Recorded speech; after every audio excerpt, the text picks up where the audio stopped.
तर बातमी आहे बॉलिवूडचा अभिनेता सैफ अली खानवरील हल्ला प्रकरणाची।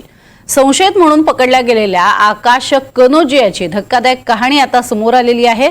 केवळ सीसीटीव्ही फुटेजमध्ये चेहऱ्याशी साधर्म्य असलेल्या सैफ कनोजियाला मुंबई पोलिसांनी ताब्यात घेतलं होतं। कोठडीतून सुटल्यानंतर कनोजियाच्या अडचणी प्रचंड वाढल्यात।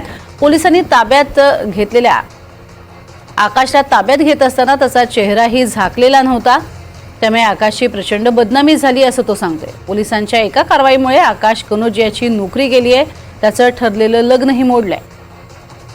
अनेकांना पोलिसांनी खरं तर ताब्यात घेतलेलं होतं आणि अशा पद्धतीने ताब्यात घेत असताना कुठलीही खातरजमा न करता थेट आरोपीचा चेहरा दिसलेला आहे आणि हा चेहरा दिसल्यामुळे त्याचं लग्न मोडलंय आणि त्याची नोकरीही गेली आहे।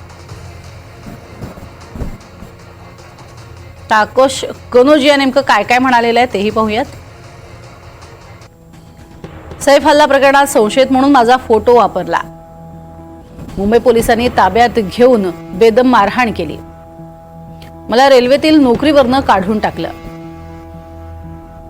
माझं ठरलेलं लग्नही मोडलं।